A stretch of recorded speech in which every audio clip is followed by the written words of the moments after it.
Hello, my brilliant little readers. I'm so glad you joined me for story time. I have a very important story to read with you today.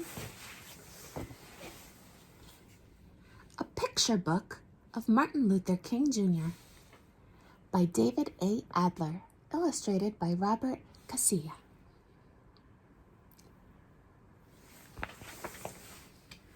Are you ready to read with me? Here's our title page, A Picture Book of Martin Luther King Jr.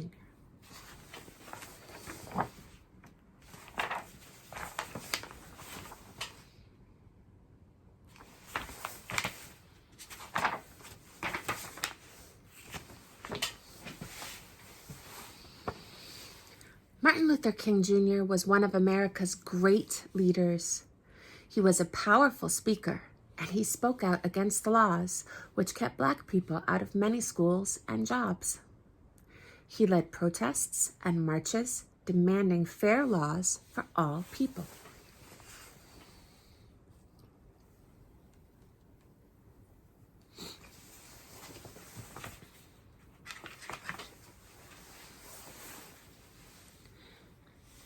Martin Luther King Jr. was born on January 15th, 1929, in Atlanta, Georgia.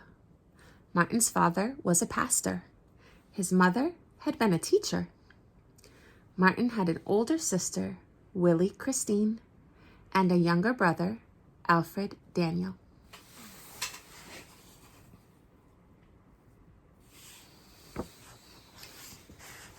Young Martin liked to play baseball, football, and basketball. He liked to ride his bicycle and to sing. He often sang in his father's church.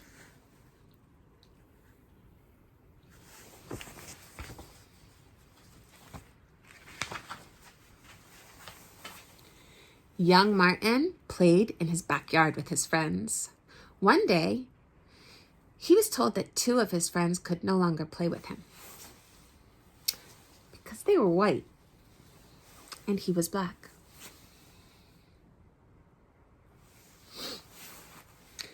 Martin cried. He didn't understand why the color of his skin should matter to anyone. Martin's mother told him that many years ago, Black people were brought in chains to America and sold as slaves. She told him that long before Martin was born, the slaves had been set free. However, there were still some people who did not treat Black people fairly.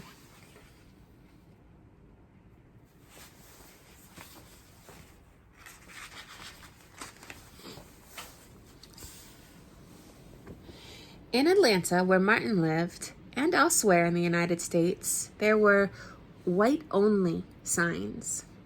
Black people were not allowed in some parks, pools, hotels, restaurants, and even schools. Blacks were kept out of many jobs.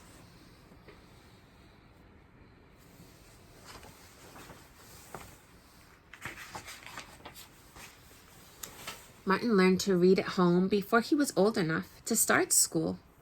All through his childhood, he read books about Black leaders, like Frederick Douglass, and Harriet Tubman, and George Washington Carver.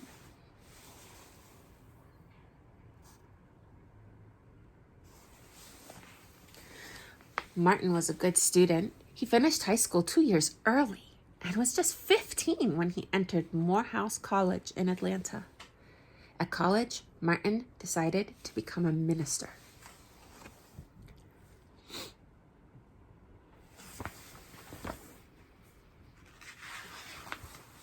After Martin was graduated from Morehouse, he studied for a doctorate at Boston University. While he was there, he met Coretta Scott. She was studying music. They fell in love and married. In 1954, Martin Luther King Jr. began his first job as a pastor in Montgomery, Alabama. The next year, Rosa Parks, a Black woman, was arrested in Montgomery. She had been sitting just behind the white-only section on the bus. When all the seats in that section were taken, the driver told her to get up so a white man could have her seat. Rosa Parks refused.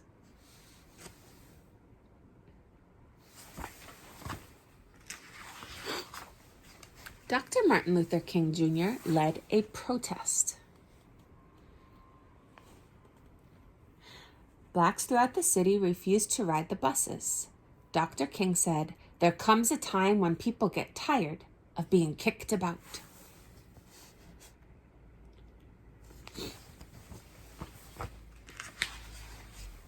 One night, while Dr. King was at a meeting, someone threw a bomb into his house. Martin's followers were angry. They wanted to fight. Martin told them to go home peacefully. "We must love our white brothers," he said. "We must meet hate with love."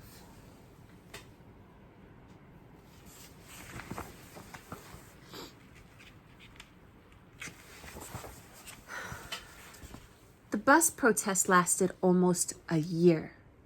When it ended, there were no more white-only sections on the buses.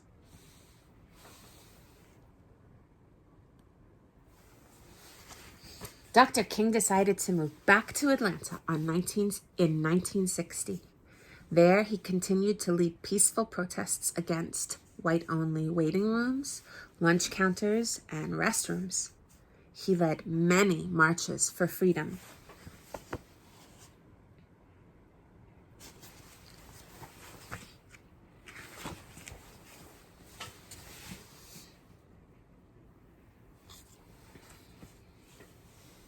In 1963, Dr. King led the biggest march of all, the March on Washington. More than 200,000 black and white people followed him. "I have a dream," he said in his speech. "I have a dream that my 4 children will one day live in a nation where they will not be judged by the color of their skin, but by the content of their character."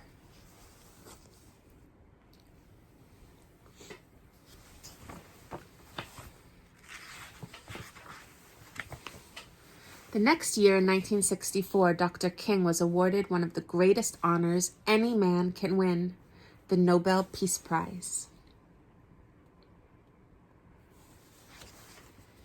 The country was changing. New laws were passed. Blacks could go to the same schools as whites. They could go to the same stores, restaurants, and hotels. White-only signs were against the law.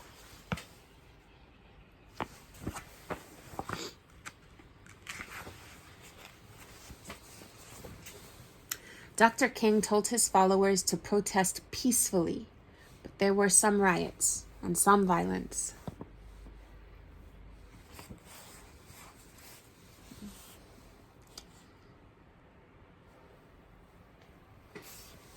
The violence came from people not liking the changes, the good changes being made.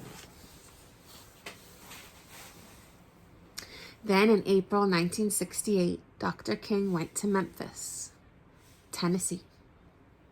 He planned to march so black and white garbage workers could get the same pay for the same work. On April 4th in Memphis, Dr. King stood outside his motel room. Another man, James Earl Ray, was hiding nearby. He pointed at Dr. King and fired a gun. An hour later, Dr. King died.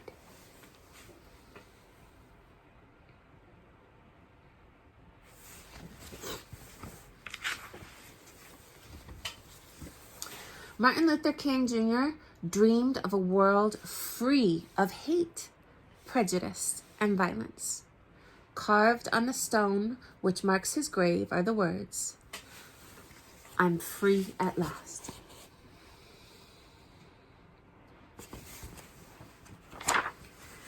The end. Now it seems like a sad ending, I know. But this little boy grew up to be a man who was a hero for the whole world. And he did it using his words and love. You remember in the story they told you that Dr. King won the Nobel Peace Prize? Well, right now, something a little bit like that is happening. Right now, today. There are lots of people who are still trying to make the world a better place. We can make it more fair, right? We know what fair means. Things should be fair. We can be kind, right? And help each other. So there are lots of people working very hard to do that. 2 young women started a movement called Black Lives Matter. And those 2 women are up for the Nobel Peace Prize this year. Because we will use our words and our love and keep Dr. King's dream going, right? Until our world is a better place. So, it's a lot to think about in this story. Thank you for reading about this very important man and this very important topic. I love you. Keep reading. The world is a better place because you're in it. See you soon.